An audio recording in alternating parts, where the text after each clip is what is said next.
اللہ کے نبی صلی اللہ تعالیٰ علیہ وسلم ارشاد فرماتے ہیں، قیامت کے قریب میری اولاد میں ایک میرا بیٹا پیدا ہوگا جس کا نام محمد ہوگا، حضور صلی اللہ علیہ وسلم کے نام پر ہوگا، اور دنیا اسے لقب سے یاد کرے گی مہدی کے نام سے۔ اور حضور اکرم صلی اللہ علیہ وسلم نے ارشاد فرمایا، میری نسل میں، میری اولاد میں، حضرت فاطمہ کی اولاد میں جب وہ پیدا ہوں گے دنیا میں اور پھر ان کی خلافت قائم ہوگی، تو فرمایا گیا کہ پوری دنیا میں صرف اور صرف اسلام غالب آ کر رہے گا۔ اب وہ زمانہ کب آئے گا؟ ہاں، اللہ کا وعدہ برحق ہے۔ اللہ نے فرمایا یہ دین پوری دنیا پر غالب آ کر رہے گا، چاہے تم پسند کرو نہ پسند کرو۔ اب میری گفتگو کو بھی بہت سارے لوگ ناپسند کریں گے، وہ یہی کہیں گے ایک سامپردائک بھاشن ہے، یعنی ایک دوسرے کے بھید بھاؤ کی بات نہیں۔ عزیزان گرامی وقار، اب رسول پاک صلی اللہ تعالیٰ علیہ وسلم کے فرمان کا مقصد میں آپ کو سمجھاؤں۔ حضور نے فرما دیا، قیامت کے قریب میری اولاد میں میرا ایک بیٹا پیدا ہوگا جس کا نام میرے نام سے مشابہ ہوگا، یعنی محمد، اور اسے پورا زمانہ امام مہدی۔ رسول پاک صلی اللہ تعالیٰ علیہ وسلم کے فرمان کا مقصد میں آپ کو سمجھاؤں۔ حضور نے فرما دیا، قیامت کے قریب میری اولاد میں میرا ایک بیٹا پیدا ہوگا جس کا نام میرے نام سے مشابہ ہوگا، یعنی محمد، اور اسے پورا زمانہ امام مہدی کے نام سے یاد کرے گا، اور وہ پوری دنیا میں، کائنات میں اسلام کو غالب لا کر رہیں گے۔ اسی زمانے میں عیسیٰ علیہ السلام کا نزول بھی ہوگا۔ حضرت عیسیٰ علیہ السلام آسمانوں پر آج بھی باحیات ہیں، یہ ہمارا عقیدہ ہے سارے مسلمانوں کا۔ امام مہدی کے زمانے میں عیسیٰ علیہ السلام اتریں گے۔ یہ کون سا علاقہ ہوگا، اس کے متعلق حدیثیں ہیں۔ حضرت امام مہدی کا جو ظہور ہے یہ کب پیدا ہوں گے یہ نہیں معلوم، ظاہر ہوں گے، پیدا ہو چکے ہوں گے، آج بھی ہو سکتا ہے، ممکن ہے، پاسبل ہے۔ جب ان کی عمر پاک 30-40 سال کے آس پاس ہوگی، اور یہ مکہ مکرمہ میں خانہ کعبہ کے طواف کے دوران ایک لشکر آئے گا جو خانہ کعبہ کو ڈھانے کی کوشش کرے گا، حملہ کرے گا، اور حضرت امام مہدی دعا کریں گے۔ آپ کی دعا کی بدولت اللہ تعالیٰ اس آئے ہوئے لشکر کو زمین میں دھنسا دے گا۔ لوگ اسی دن پہچان لیں گے اور ان کے ہاتھ پر خانہ کعبہ کے سامنے بیعت کریں گے۔ اب یہاں سے امام مہدی کا ظہور ہوگا، لیکن اتنا آسان نہیں ہے کہ سب مہدی مہدی کرتے ہوئے ان کے پیچھے چل پڑیں گے، بلکہ ان کے جانی دشمن بن جائیں گے وہاں کچھ لوگ جو ان کو قتل کرنے کی یا ہلاک کرنے کی کوشش کریں گے۔ امام مہدی اپنے متبعین کو لے کر ملک شام کی طرف چلے جائیں گے۔ اب ملک شام وہ ہے جس زمین کو میرے آقا صلی اللہ تعالیٰ علیہ وسلم نے ارشاد فرمایا یہ حشر کی زمین ہے، یہ حشر کی زمین ہے، سارے لوگ ہانکتے ہوئے ادھر ہی لے جائے جائیں گے۔ آج شام سے سب بھاگ رہے ہیں، بمباری ہو رہی ہے، لیکن میرے آقا نے فرمایا ایک زمانہ ایسا آئے گا کہ سب ہجرت کر کے ملک شام کی طرف جا رہے ہوں گے، سب جمع ہو رہے ہوں گے، ملک شام جمع ہو رہے ہوں گے، اور وہاں امام مہدی پہنچیں گے، اور وہاں آپ کی خلافت قائم ہوگی، اور عدل و انصاف اس قدر ہوگا کہ پھر وہ زمانہ آئے گا کہ شیر اور بکری ایک ساتھ چر رہے ہوں گے، کوئی ایک دوسرے پر حملہ نہیں کرے گا، اتنا امن قائم ہوگا۔ یہ رسول پاک صلی اللہ علیہ وسلم کی احادیث میں ہے۔ اب امام مہدی کی امامت کے دوران وہ فجر کا وقت ہوگا جب حضرت عیسیٰ علیہ السلام آسمان سے اتریں گے، اور جماعت کھڑی ہونے والی ہوگی، قائم ہونے والی ہوگی۔ حضرت عیسیٰ علیہ السلام ایسے اتریں گے جیسے ان کے جسم پر نہائے ہوئے قطرے ٹپک رہے ہوں۔ آپ کو حضرت امام مہدی پہچانیں گے اور آپ کو لا کر کے مصلی کی طرف بڑھائیں گے۔ نبی اللہ ہیں، روح اللہ ہیں، عیسیٰ ابن مریم سلام اللہ علیہ، قرآن پاک میں جن کے تذکرے ہیں وہ ہوں گے، کوئی ایک دوسرے پر حملہ نہیں کرے گا، اتنا امن قائم ہوگا۔ یہ رسول پاک صلی اللہ علیہ وسلم کی احادیث میں ہے۔ اب امام مہدی کی امامت کے دوران وہ فجر کا وقت ہوگا جب حضرت عیسیٰ علیہ السلام آسمان سے اتریں گے، اور جماعت کھڑی ہونے والی ہوگی، قائم ہونے والی ہوگی۔ حضرت عیسیٰ علیہ السلام ایسے اتریں گے جیسے ان کے جسم پر نہائے ہوئے قطرے ٹپک رہے ہوں۔ آپ کو حضرت امام مہدی پہچانیں گے اور آپ کو لا کر کے مصلی کی طرف بڑھائیں گے۔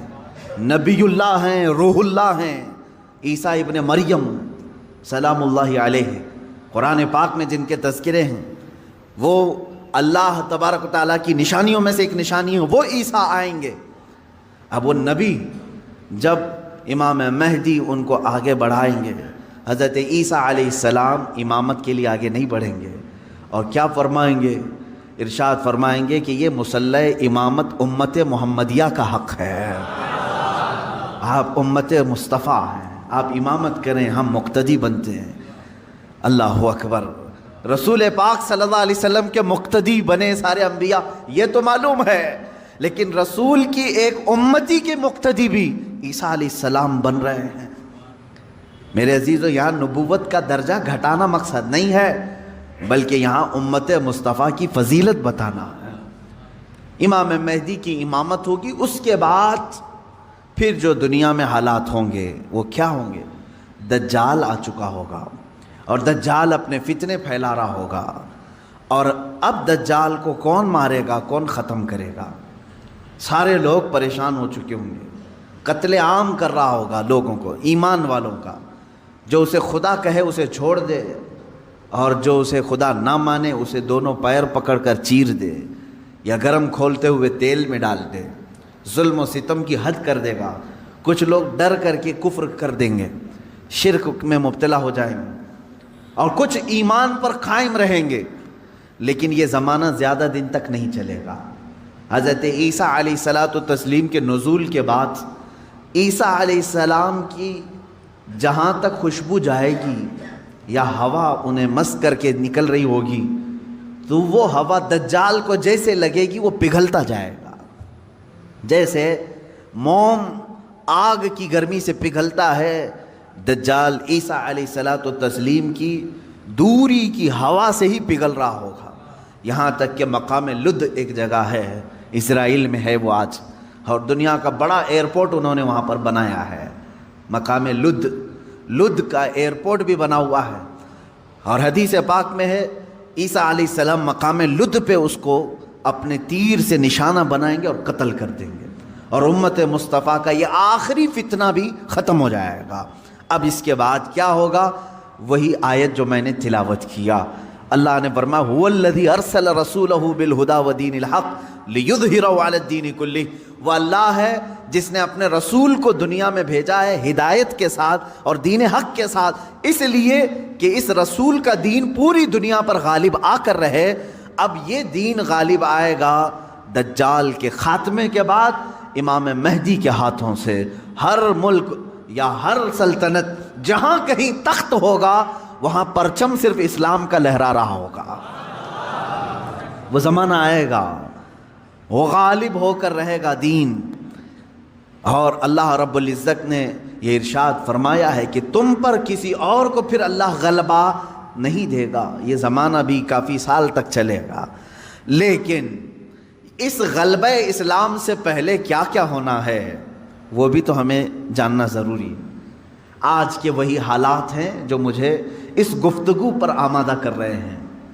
میں نے بات تو کہہ دی، آپ کو حدیث کی روشنی میں بتا دیا کہ اسلام غالب آئے گا پوری کائنات پر دجال کے خاتمے کے بعد اور امام مہدی کے ہاتھوں سے۔ اب یہ دو بڑی نشانیاں حضور نے فرمائی، ایک تو حضور کی آل میں، سادات میں امام مہدی پیدا ہوں گے، دوسرے کہ دجال آئے گا۔ یہ دونوں کا زمانہ ایک ہے۔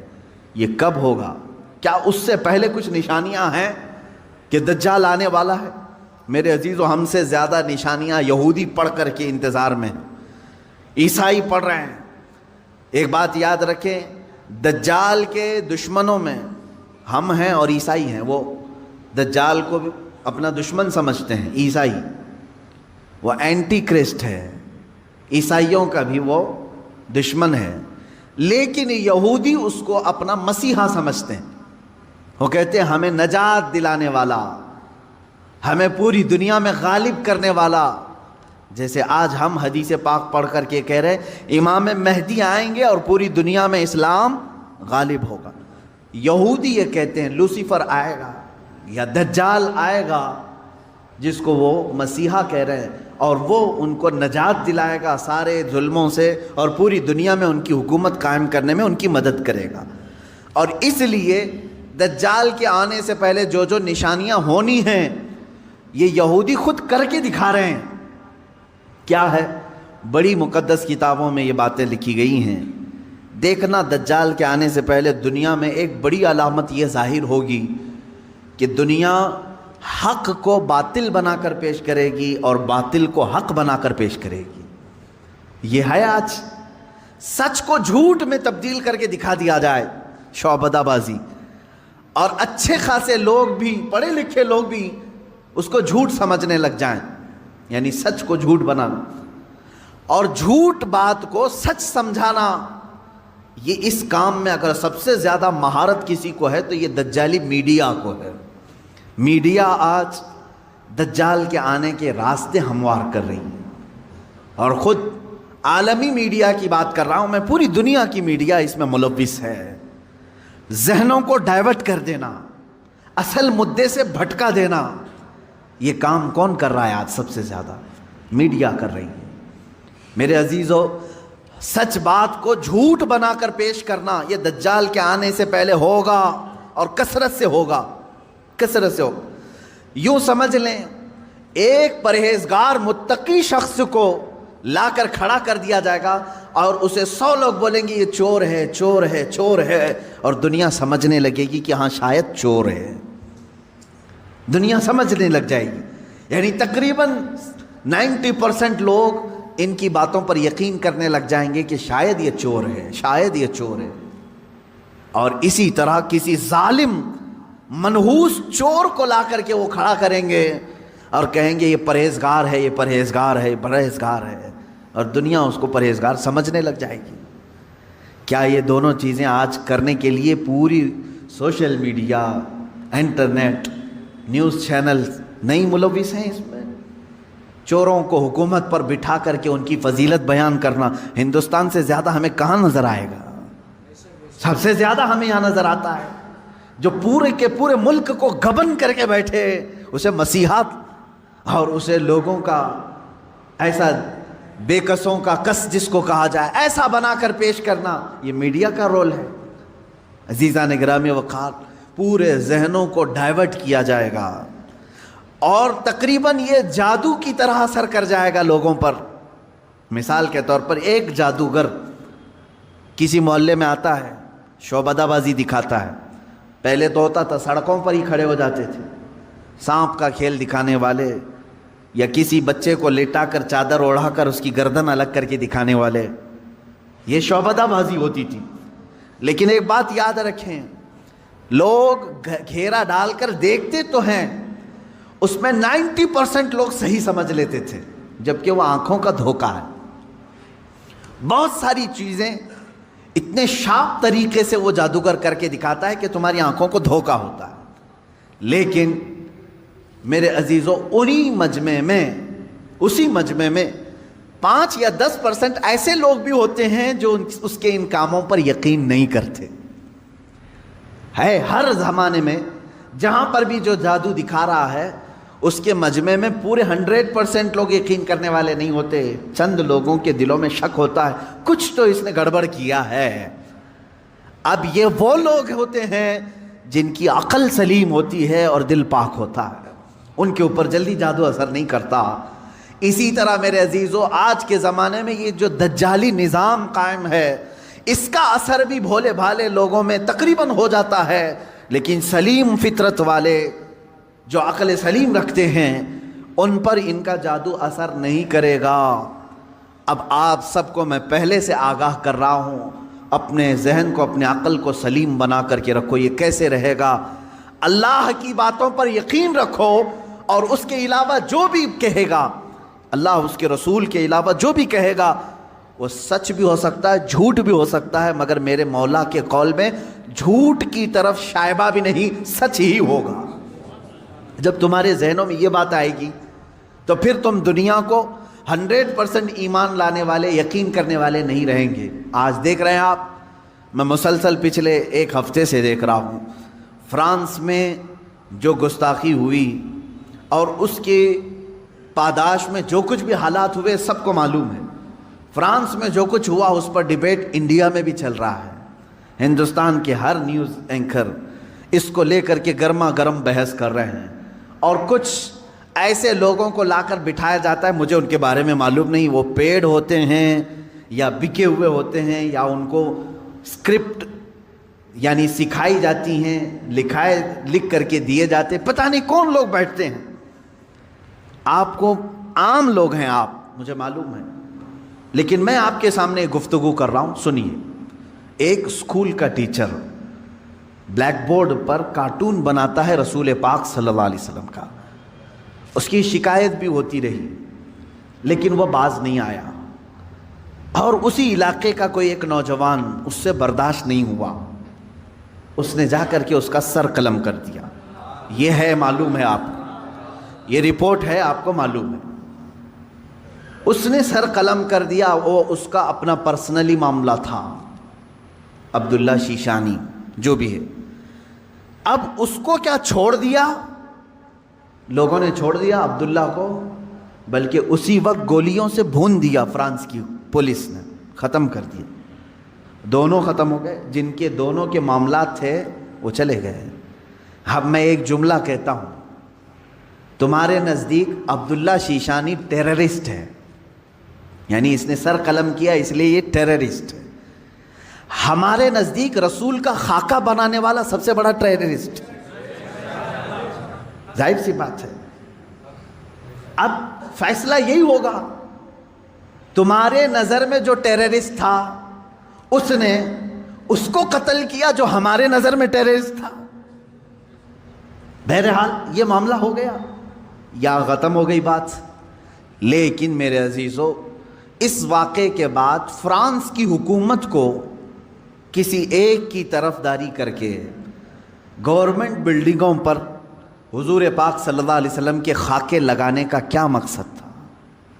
حکومت کسی ایک ویکتی کے، ایک پرسنل شخص کی حمایت کرتے ہوئے اور گورنمنٹ کی بلڈنگ پر بڑی سائز میں حضور پاک صلی اللہ علیہ وسلم کی تصویر لگا رہی ہے، یعنی کارٹون بنا کر کے۔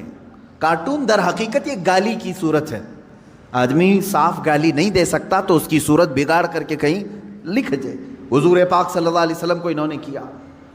اب پوری دنیا بھر کے مسلمانوں میں جو غصہ ہے میرے عزیزو، یہ قتل جو ہو چکا تھا وہ 8 دن پہلے ہو گیا، 10 دن پہلے ہو گیا، معاملہ ختم ہو گیا۔ اس قتل پر کسی نے احتجاج نہیں کیا، کہیں ہے کسی پروٹیسٹ نہیں ہوا۔ پوری دنیا بھر کے مسلمان جو راستوں پر آئے یا پروٹیسٹ کیے، کس کے متعلق؟ فرانس کی حکومت نے جو یہ غلطی کی ہے، اپنی عمارتوں پر، گورنمنٹ کی بلڈنگوں پر جو رسول پاک کے خاکے لگائے، اس کے خلاف پوری دنیا بھر کے مسلمانوں کو غصہ ہے اور سب آئے۔ یہ بات صاف صاف میں بتا رہا ہوں آپ کو، سنیے۔ آپ کا میرا غصہ بھی کس پر ہے؟ دیکھیں، ٹیچر کا معاملہ ختم ہو گیا، اس نے کیا تھا، سامنے والے نے مار دیا، وہ معاملہ ختم ہو گیا، وہاں ختم ہو گئی چیز۔ اور جس نے قتل کیا اس کو بھی تم لوگوں نے نہیں چھوڑا، وہ بھی اس کو بھی گولیوں سے مار دیا، معاملہ ختم۔ لیکن ایک گورنمنٹ کا بلڈنگ پر اس طرح سے تصویریں لگانا، یہ در حقیقت پوری دنیا کے مسلمانوں کو جھنجھوڑنا تھا، پوری دنیا کے مسلمانوں کے دلوں پر ضرب لگانا تھا۔ اب ہم پروٹیسٹ کیے، آپ پروٹیسٹ کیے، ہم نے کہا، لیکن ہندوستان میں آنے کے بعد اب دجالی نظام کی جو میڈیا ہوتی ہے یہ کیا کرتی ہے؟ پورے بحث کو ڈائیورٹ کرتی ہے، پورے مدے کو ڈائیورٹ کرتی ہے۔ یہ سارے جتنے پروٹیسٹ ہو رہے ہیں، نیوز والے اسے کیا دکھا رہے ہیں جانتے ہیں آپ؟ نیوز والے یہ دکھا رہے ہیں کہ دیکھو، ایک ٹیررسٹ کی حمایت میں اتنے مسلمان ہندوستان کی سڑکوں پر آ گئے، یعنی عبداللہ شیشانی نے جو قتل کیا ٹیچر کا، اس کی حمایت میں یہ سارے لوگ کھڑے ہیں اور پورا ڈیبیٹ اسی پر چل رہا ہے۔ کیا آپ لوگ ہندوستان میں رہ کر کے ایک قتل کی حمایت کرتے ہیں؟ ایک قتل کی حمایت کرتے ہیں؟ ہم نے کہاں یہ قتل کے متعلق پروٹیسٹ کیا ہے؟ بتاؤ ذرا سے. اس عبداللہ نامی لڑکے کا کسی ایک کے ہاتھ میں بینر آیا پوری دنیا میں کہیں پر کہ اس کے قتل کی حمایت میں پروٹیسٹ ہو رہا ہے؟ میرے عزیزو، پورے مدے کو ڈائیورٹ کرنا یہ میڈیا کا کام ہے، جبکہ انہیں معلوم ہے کہ پوری دنیا کے مسلمان جو پروٹیسٹ کر رہے ہیں وہ قتل کے متعلق نہیں، بلکہ وہ فرانس کی گورنمنٹ کی حرکتوں پر پروٹیسٹ کر رہے ہیں. اب اس کی ایک مثال میں آپ کو بتا دوں. یہ میڈیا اینکرز یہ کہتے ہیں کہ فرانس کا وہ اندرونی معاملہ ہے، وہ اندرونی معاملہ ہے، وہ چاہیں ان کو فریڈم آف ایکسپریشن ہے، وہ سیکولر ہیں، وہ چاہیں تو کسی ایک ویکتی کی حمایت کریں اور بلڈنگ کی پوری تصویر لگا دیں رسول پاک صلی اللہ تعالیٰ علیہ وسلم کی تصویر سے. میرے عزیزو، اگر یہ فرانس کا اندرونی معاملہ ہے تو انڈیا میں ڈیبیٹ کیوں ہو رہا ہے؟ آپ کے نیوز روم میں یہ بحث کیوں ہو رہی ہے؟ آپ یہ سمجھیں اس زمانے کا سب سے بڑا خطرناک جال یہ میڈیا ہے، نیوز کا. جو اب ظاہر سی بات ہے یہ ہماری بھی کلپس اٹھا کر کے چلائیں گے اور پھر ہمیں بھی بتائیں بھڑکاؤ مولانا ہے، سامپردائک پھیلانے والے ہیں، ہماری گفتگو کو کاٹ کر کے پیش کریں گے، ان کا کام ہی وہ ہے.